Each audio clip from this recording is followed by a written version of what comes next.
My name is Skylar and I am 25 years old. 8 years ago, my mother abandoned me at a highway rest stop in the middle of nowhere, Nevada, claiming it would teach me respect. What she did not know was that her cruel lesson would eventually expose the darkest family secret imaginable, one that would destroy her perfect facade and reveal the monster she truly was. By the time I finished seeking justice for what she put me through, our entire family would never be the same again. Before we dive into this wild family revenge story, let me know where you are watching from in the comments below. Hit that like button if you have ever dealt with toxic family members, and do not forget to subscribe because this story gets absolutely insane. Trust me, you will want to stick around to see how karma finally caught up with the woman who thought abandoning her own daughter was acceptable parenting. It all started on a scorching July afternoon when I was 17 years old.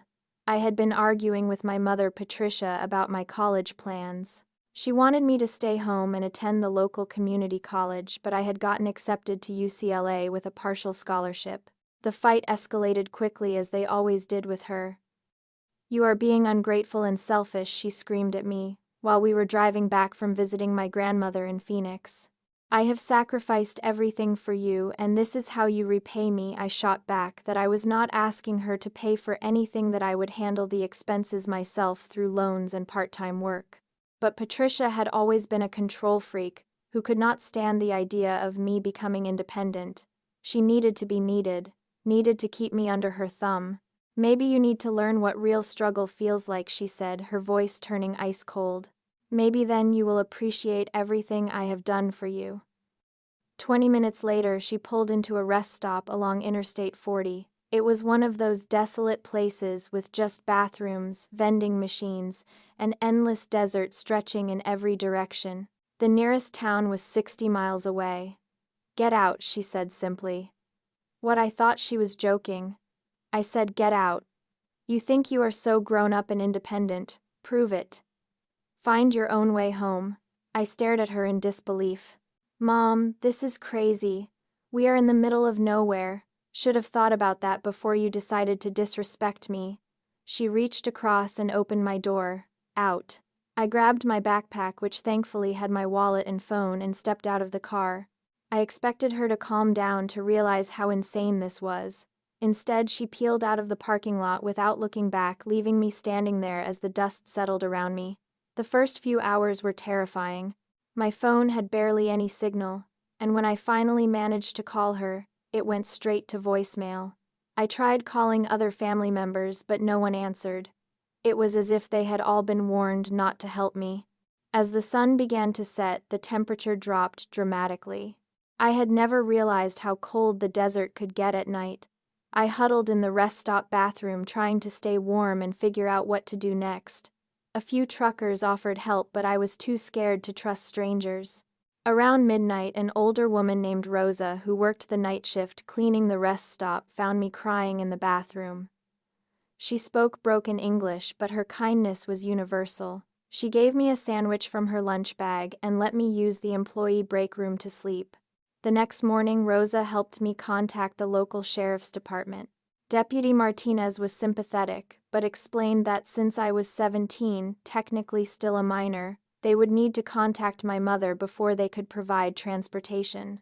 When they finally reached Patricia, she played the concerned parent act perfectly. "Oh my goodness, I have been looking everywhere for her," she lied smoothly. "She ran away after we had an argument. I am so worried." The deputy bought her story completely. When she arrived to pick me up 6 hours later, she hugged me dramatically in front of the officers, whispering in my ear, "If you ever tell anyone what really happened here, I will make your life a living hell." The ride home was silent. Patricia acted like nothing had happened, chatting about dinner plans and asking if I had homework to catch up on. But something had fundamentally changed in me during those 18 hours at that rest stop. The mother I had loved and trusted my entire life had shown me exactly who she really was. What made it worse was how she spun the story to everyone else. She told our relatives, neighbors, and family friends that I had run away because I was going through a rebellious teenage phase. She painted herself as the long-suffering mother dealing with an uncontrollable daughter. Everyone believed her. Patricia had always been charming and manipulative, able to convince people that black was white if it served her purposes. She volunteered at church, organized neighborhood events, and maintained this perfect facade that fooled everyone. But I knew the truth. I had seen her mask slip completely that day, and I could never unsee it. After the rest stop incident, I became laser-focused on one goal: getting as far away from Patricia as possible. I threw myself into my studies, worked extra shifts at my part-time job at the local bookstore, and started saving every penny I could for college. Patricia, meanwhile, seemed to think her cruel lesson had worked. She became even more controlling, monitoring my phone calls, checking my computer history, and requiring detailed explanations of where I was going and who I would be with. She framed it as rebuilding trust, but I recognized it for what it really was: a power trip. "See how much better our relationship is now that you understand boundaries," she would say, with that fake sweet smile. It made my skin crawl. I started paying closer attention to her behavior, and what I discovered was disturbing. Patricia had a pattern of psychological manipulation that went way beyond normal parental authority. She would isolate me from friends by finding reasons why they were bad influences. She would guilt-trip me whenever I showed any sign of independence, claiming I was abandoning her just like my father had. Speaking of my father, that was another lie I was beginning to question. Patricia had always told me that he had walked out on us when I was 2 years old, claiming he could not handle the responsibility of being a parent. She painted him as a selfish deadbeat who never paid child support and never tried to contact me. But during one of my college preparation research sessions at the library, I decided to do some digging. What I found made my blood run cold. My father, David Chen, had not abandoned us at all. According to court records I found online, he had fought for custody of me for 3 years after their divorce. The documents showed a pattern of Patricia filing false allegations against him, claiming he was abusive, unstable, and unfit to be a parent. The more I read, the clearer the picture became. Patricia had systematically destroyed my relationship with my father through lies and legal manipulation. She had convinced the court that he was dangerous when in reality he had been desperately trying to maintain contact with his daughter. The final custody hearing had taken place when I was 5 years old. David had been granted supervised visitation rights, but according to the records, Patricia had violated the court order, repeatedly claiming I was sick or had behavioral issues whenever his visits were scheduled. Eventually, David had stopped fighting. The legal bills had bankrupted him, and Patricia's false accusations had destroyed his reputation. He had moved across the country and started a new life, probably thinking his daughter hated him based on whatever lies Patricia had filled my head with. I remembered being 5 years old and asking about my daddy. Patricia had shown me fake letters supposedly from him saying he did not want to see me anymore because I was too much trouble. She had even staged fake phone calls pretending he had hung up on her when she tried to let him talk to me. The manipulation was so deep, so calculated that it took my breath away. This woman had stolen my relationship with my father and convinced me it was his choice. But the worst part was discovering that I was not her only victim. Through my research, I found Patricia's social media accounts and started looking at her friend connections. That led me to discover something that changed everything. Patricia had been married before my father. She had another daughter, my half-sister Emma, who would now be 32 years old. Emma had been completely erased from our family history. Patricia had never mentioned her existence, not even once in 17 years. I found Emma's contact information and spent weeks working up the courage to reach out to her. When I finally did through a carefully worded Facebook message, her response shattered my worldview completely. Emma told me that Patricia had done the exact same thing to her that she was doing to me. The same pattern of control, manipulation, and isolation. When Emma turned 18 and tried to leave for college, Patricia had become so emotionally abusive that Emma had been forced to cut all contact with her. She told everyone I was on drugs and had mental health issues, Emma wrote in her message. She convinced our entire extended family that I was dangerous and unstable. I lost relationships with aunts, uncles, and cousins because of her lies. I tried to maintain contact with you when you were little, but she threatened to call the police and claim I was stalking the family. Emma had been trying to connect with me for 15 years, but Patricia had blocked every attempt. She had even created fake social media accounts in my name to make it look like I wanted nothing to do with my older sister. The scope of Patricia's deception was staggering. She had not just isolated me from my father, she had systematically destroyed my connections to anyone who might provide an alternative perspective on our family dynamic. As I processed all of this information, something crystallized in my mind. Patricia was not just a controlling mother having a hard time letting go. She was a calculated manipulator who viewed her children as possessions rather than people. The rest stop abandonment had not been a moment of anger. It had been a deliberate psychological attack designed to break my spirit and ensure my compliance. Armed with this new knowledge, I began investigating Patricia's past more systematically. What I discovered over the next few months painted a picture of a woman who had left a trail of emotional destruction wherever she went. Through Emma's contacts, I connected with my paternal grandmother, Helen, who was now 78 years old. She had been trying to reach me for years, but Patricia had convinced her that I wanted nothing to do with that side of the family. "Your father never stopped loving you," Helen told me. During our first phone call, her voice breaking with emotion. "He has your school pictures on his refrigerator that I send him every year. He writes you letters on your birthday that he never sends because he thinks you hate him." The conversation with Helen revealed even more disturbing details. Patricia had not only poisoned my relationship with my father, she had actively sabotaged any attempts at reconciliation.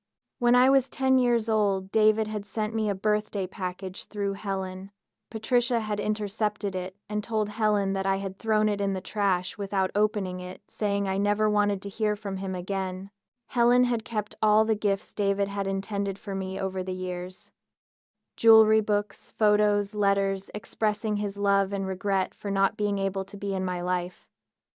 Patricia had stolen all of it from me, but the most shocking revelation came when Helen put me in touch with David's sister, my Aunt Rebecca. Rebecca was a private investigator who had been quietly documenting Patricia's behavior for years, hoping to eventually help her brother reconnect with his daughter.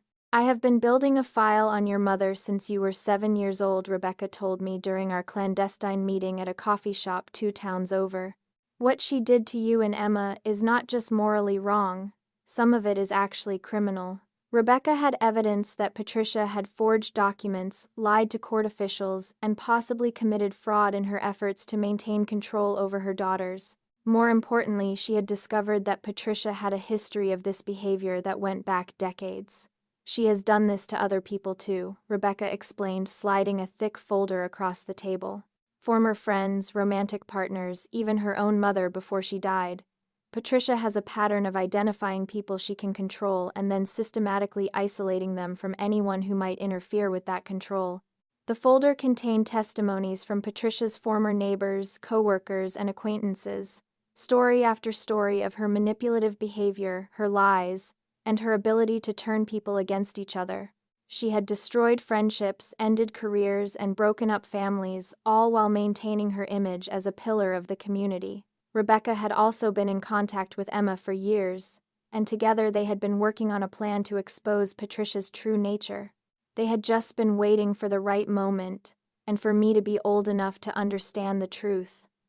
"The rest stop incident was actually perfect," Rebecca said grimly. "It shows her true character in a way that cannot be explained away or justified. A mother does not abandon her minor child in the desert no matter how angry she is." Emma joined our planning sessions via video calls from her home in Portland. She had become a successful therapist, specializing in family trauma, partly inspired by her own experiences with Patricia. She had also been documenting Patricia's continued attempts to interfere in her life, including harassment campaigns against her employers and attempts to sabotage her relationships. "The thing about narcissistic abusers like Patricia is that they cannot help themselves," Emma explained during one of our calls. "They have to maintain control, and when they feel that control slipping, they escalate. She will make mistakes, and when she does, we need to be ready to document everything." Our opportunity came sooner than expected. As my 18th birthday approached, Patricia began ramping up her efforts to keep me from leaving for college. She had initially agreed to fill out the financial aid forms I needed, but now she was stalling and making excuses. Maybe you should consider staying home for a year, she suggested one evening over dinner. Take some time to mature, work, and save money. College will always be there. I pretended to consider her suggestion while secretly recording the conversation on my phone, a technique Rebecca had taught me. Over the next few weeks, I captured Patricia making increasingly desperate attempts to sabotage my college plans. She called UCLA and tried to withdraw my acceptance, claiming I had decided not to attend. When that did not work, she contacted my employer and told them I had been stealing money, hoping to get me fired and eliminate my college savings. She even went so far as to hide my birth certificate and social security card so I could not complete my enrollment paperwork. But the most damaging evidence came when Patricia thought I was asleep one night. I heard her on the phone in the kitchen, talking to someone about her plans for keeping me home. The key is to make them think it is their choice, she was saying. Create enough obstacles and setbacks that they give up on their own. Skylar is just like Emma was at that age.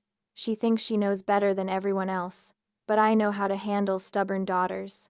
I recorded the entire conversation in which Patricia detailed her methods for psychological manipulation, with the cold precision of someone who had perfected these techniques over decades. She talked about destroying my confidence, isolating me from supportive influences, and creating financial crises that would force me to depend on her. If all else fails, there are other methods, she said ominously. Sometimes people need to learn hard lessons about the real world. Remember what happened at that rest stop? That was nothing compared to what I can do if she pushes me too far. The conversation was the smoking gun we had been waiting for. Patricia had essentially confessed to deliberately abandoning me in the desert and threatening to do worse if I continued to assert my independence. Rebecca immediately began working with a family law attorney who specialized in cases involving parental alienation and abuse. Emma started reaching out to other members of our extended family, sharing the evidence we had gathered and preparing them for what was coming. Meanwhile, I continued playing the role of the compliant daughter while secretly preparing for my escape.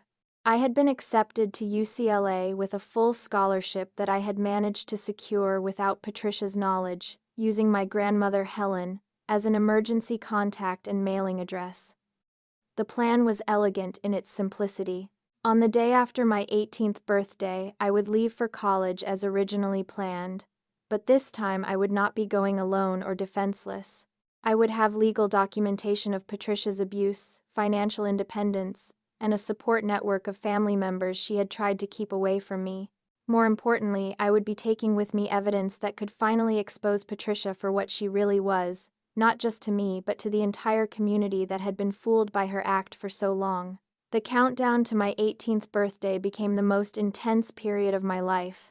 Every day felt like walking through a minefield trying to maintain normalcy, while Patricia became increasingly desperate to maintain control. She seemed to sense that something was wrong, but she could not figure out what. Her paranoia began affecting her usually perfect public facade. Neighbors started noticing her erratic behavior, and her volunteer commitments at church became sporadic. The mask was beginning to slip, and Patricia was starting to make the kinds of mistakes that would ultimately lead to her downfall. My 18th birthday arrived on a Tuesday in March, and Patricia threw me a small party that felt more like a funeral. She invited all the neighbors and church friends who had bought into her narrative about my difficult teenage years and how hard she had worked to guide me through them. Skylar has really matured this past year, she announced to the gathered guests, her arm around my shoulders in a possessive grip. We have grown so much closer since she went through that rebellious phase. Sometimes tough love is exactly what children need. I smiled and nodded, playing my part perfectly, while the recording device in my pocket captured every lie. Rebecca had taught me that the best way to expose a manipulator was to let them reveal themselves, and Patricia was doing exactly that. After the guests left, Patricia sat me down for what she clearly thought would be our final negotiation about college. "I have been thinking about your future," she said, using that syrupy sweet tone that always preceded her most manipulative moments. "Instead of rushing off to some expensive university, where you will just get into trouble, Why do not you take a gap year? You could work, save money, and really think about what you want to do with your life. That sounds reasonable, I replied, watching her face light up with premature victory. But I should probably let UCLA know I am not coming, right? I would hate for them to hold my spot when another deserving student could use it. Oh, do not worry about that, Patricia said quickly. I already contacted them and explained that you have decided to defer for a year. They were very understanding. It was a lie, of course.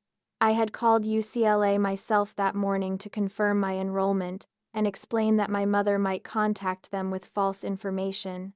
The admissions office had dealt with similar situations before and had flagged my account to prevent any unauthorized changes. That was thoughtful of you, I said.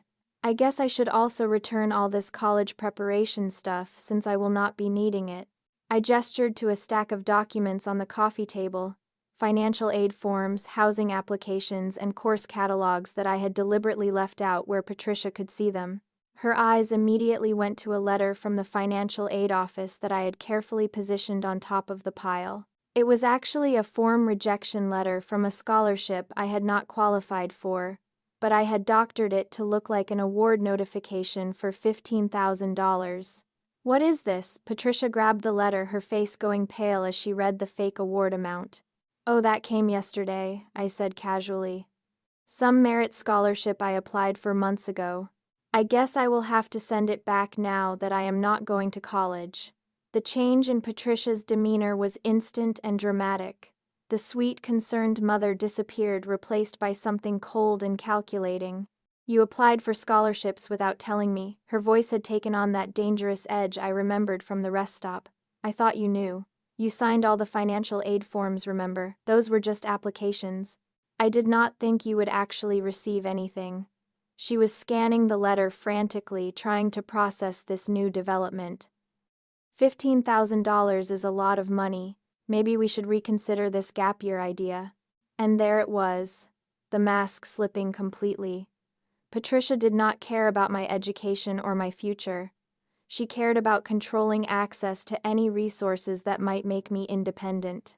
The scholarship money represented a threat to her authority, and she was already calculating how to get her hands on it. Actually, Mom, I have been thinking, I said, pulling out my phone and opening the voice recorder app where she could see it. I want to ask you about something that has been bothering me. Her eyes immediately fixed on the phone, and I saw fear flicker across her face. Remember that day you left me at the rest stop? I have been trying to understand why you did that. Can you help me remember exactly what happened? Patricia's mouth opened and closed like a fish gasping for air. She clearly had not expected this direct confrontation, and she was struggling to formulate a response that would not incriminate her further. I do not know what you mean, she said finally. You ran away. Remember, I was frantic trying to find you. That is funny, I continued, my voice steady despite my racing heart. Because I have been talking to some family members I recently reconnected with, and they remember things differently.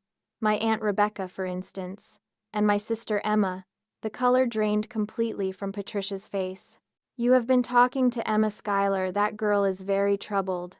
She has serious mental health issues, and she holds grudges against the family. You cannot believe anything she tells you. What about Dad? Is he mentally ill too? Because I have been talking to him as well.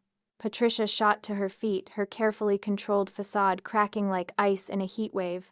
Your father is a dangerous man to abandon. I have protected you from him your entire life, and this is how you repay him, by going behind my back and talking to people who want to poison you against me. People who want to poison you against me, I repeated still, recording. Like when you told me Dad never wanted to see me, but actually you were hiding his letters and gifts for years, that kind of poisoning. Patricia was pacing now, her hands shaking with rage. Emma has been filling your head with lies. She was always jealous of our relationship, always trying to come between us. That is why I had to cut contact with her. She was toxic and manipulative. So when you left me at that rest stop in the middle of the Nevada desert for 18 hours when I was 17 years old, that was Emma's fault too. The question hung in the air like a landmine. Patricia stared at me, realizing that I had just gotten her to admit to something she had been denying for months. The recording on my phone captured every word of her confession. "You do not understand," she said desperately. "Everything I did was to protect you, to teach you important lessons about life. The world is a dangerous place, and you were being naive and rebellious. Sometimes parents have to make hard choices. Hard choices like forging court documents to keep me away from Dad, like lying to my employers to get me fired, like calling my college to try to withdraw my acceptance. Each accusation hit Patricia like a physical blow. She had not realized how much I had discovered, and the weight of her exposed lies was crushing her usual confidence. "I never forged anything," she protested weakly, "and I was just trying to protect you from making mistakes you would regret later. Protect me by abandoning me in the desert. I came back for you after 18 hours. 18 hours, Mom. I was 17 years old, and you left me at a rest stop in the middle of nowhere because I wanted to go to college." Patricia collapsed back into her chair, finally understanding that the game was over. Her perfect facade had crumbled and all her lies had been exposed. But even in defeat, she could not resist one final manipulation attempt. "Fine," she said, her voice taking on a martyred tone. "If that is how you want to remember it, then I guess I am just a terrible mother who never did anything right. I suppose you will be happier with your father and Emma, even though they abandoned you when you needed them most. But I was done being manipulated. I had learned to recognize her tactics, and they no longer had any power over me. The next morning, I put the final phase of my plan into action. While Patricia was at her Wednesday morning church volunteer meeting, maintaining appearances even as her world crumbled, I loaded my packed belongings into the car of my friend Marcus, whose mother Rebecca had secretly recruited as an ally months earlier. I left behind a letter explaining my decision to leave for college as planned, along with copies of all the evidence Rebecca and I had gathered about Patricia's pattern of manipulation and abuse. The letter was addressed not just to Patricia but to our extended family members, church community, and neighbors who had been deceived by her carefully crafted image. But the real bombshell was the package I had already mailed to the local newspaper's investigative reporter Jennifer Walsh, who specialized in exposing community figures involved in fraud or abuse. Rebecca had connected me with Jennifer weeks earlier, and she had been fascinated by the story of parental alienation and psychological manipulation happening right under everyone's noses. The package contained audio recordings of Patricia's confessions, court documents proving her lies about my father, testimony from Emma and other victims of Patricia's manipulation, and photographic evidence of the letters and gifts she had hidden from me over the years. By the time Patricia returned home from church and found my letter, I was already 200 miles away on my journey to UCLA. Rebecca had arranged for me to stay with family friends during the transition, ensuring that Patricia could not track me down or manipulate me into coming back. Patricia's first response was exactly what we had predicted. She called the police to report me as a runaway, despite the fact that I was now legally an adult. When the officers explained that 18-year-olds had the right to leave home, she tried to convince them that I had been brainwashed by dangerous relatives and needed mental health intervention. The police were polite but firm. There was nothing they could do about an adult choosing to leave home for college. Next, Patricia launched into damage control mode with our extended family and community. She called everyone she could think of, spinning elaborate stories about how I had been manipulated by my unstable father and mentally ill sister into believing lies about our family. But Rebecca and Emma had already contacted key family members with evidence of Patricia's deception. When Patricia called our Aunt Susan to complain about my betrayal, Susan was ready with pointed questions about why Patricia had hidden Emma's existence and prevented contact with David for so many years. I was protecting Skylar, Patricia insisted, but her explanations became increasingly frantic and inconsistent as more people confronted her with documented evidence of her lies. The church community was harder for Patricia to control since they only knew her public persona. But when Jennifer Walsh's article was published 3 weeks after I left home, everything changed overnight. The article was titled, "The Perfect Mother's Dark Secret: How One Woman Systematically Destroyed Her Children's Lives Through Psychological Manipulation and Parental Alienation." Jennifer had done extensive research interviewing Emma, David, Helen, Rebecca, and even some of Patricia's former neighbors who had witnessed concerning behavior over the years. The piece detailed Patricia's pattern of manipulation, including the rest stop abandonment, the forged documents, the hidden gifts and letters, and her systematic campaign to isolate her daughters from any supportive relationships. But what made the article particularly damaging was Jennifer's investigation into Patricia's volunteer work and community involvement. It turned out that Patricia had been using her access to church families and community organizations to gather information she could use for manipulation and control. Several families came forward after the article's publication describing how Patricia had inserted herself into their personal problems and then spread gossip and misinformation that damaged relationships and reputations. The church immediately suspended Patricia from all volunteer positions pending an internal investigation. Her neighbors began reevaluating years of interactions with her, realizing that many problems in their community could be traced back to Patricia's interference and manipulation. But the most devastating blow came when David arrived in town 2 days after the article was published. I was not there to witness their confrontation, but Emma had flown in from Portland to support our father and document Patricia's reaction to being exposed. According to Emma's account, David went to the house not to argue or seek revenge, but simply to collect the letters and gifts that Patricia had stolen from me over the years. Patricia tried one final manipulation, claiming that she had been protecting me from David's abuse, and that everything she did was motivated by love and concern for my safety. She even produced fake medical records suggesting that David had mental health issues, not realizing that Rebecca had already identified these documents as forgeries months earlier. David's response was devastating in its quiet dignity.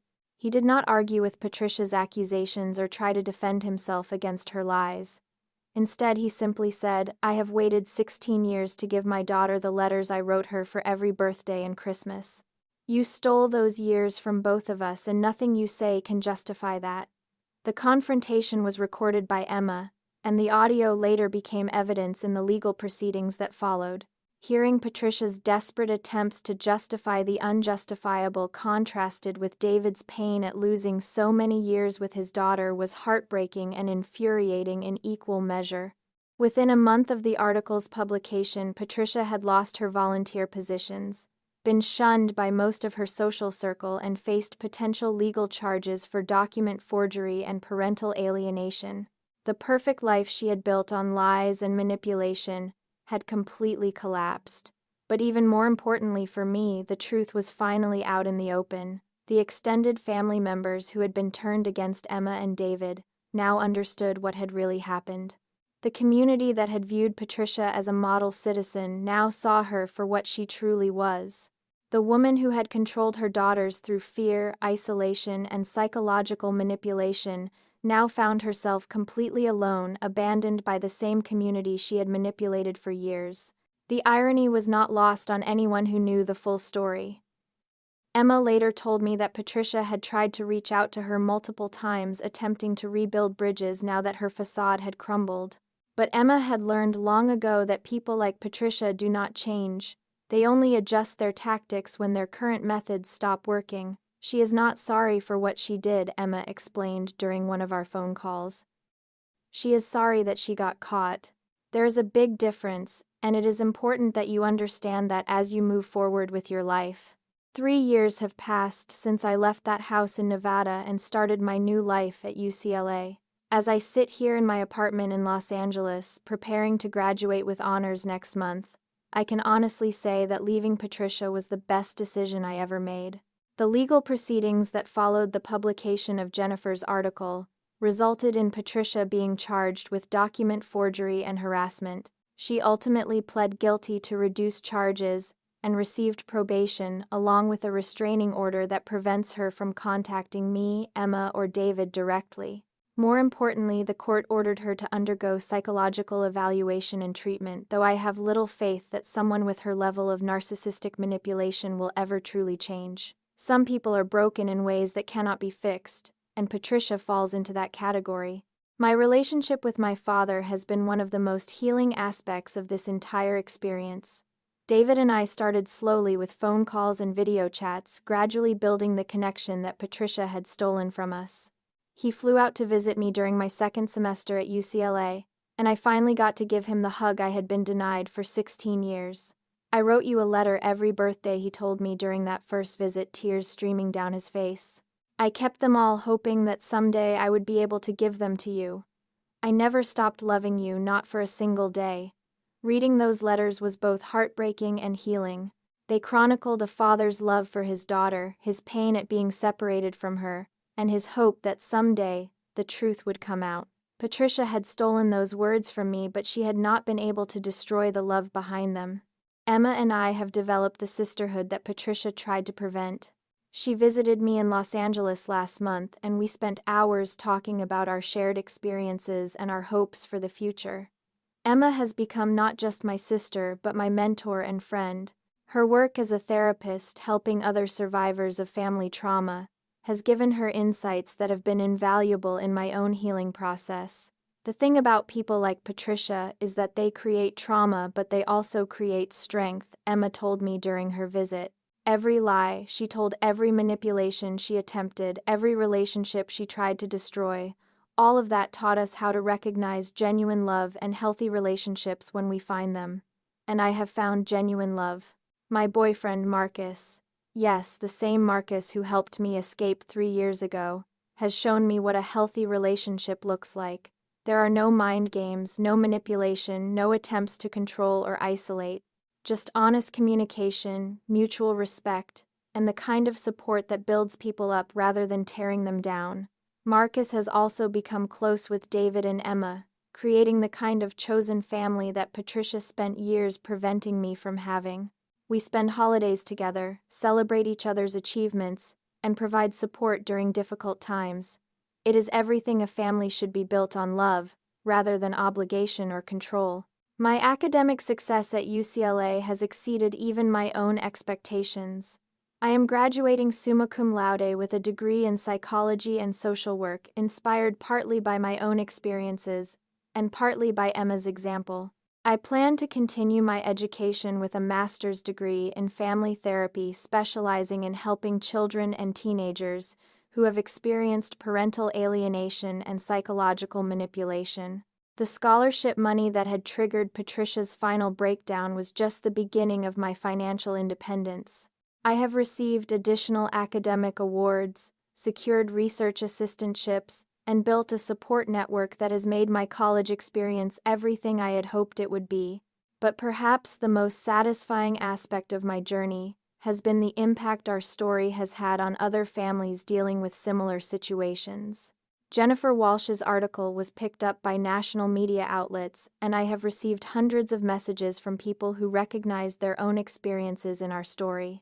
Many of these people have found the courage to seek help, document abuse, and escape toxic family situations because they saw that it was possible to survive and thrive after exposing the truth. Emma and I have both become advocates for parental alienation awareness, working with organizations that help families torn apart by manipulation and control. As for Patricia herself, I have heard through extended family members that she has moved to a different state and is attempting to rebuild her life. Part of me hopes she has learned from the consequences of her actions and is working toward becoming a better person. But a larger part of me recognizes that people with her level of narcissistic manipulation rarely change in any meaningful way. What matters most is that she no longer has the power to hurt me or anyone else I care about.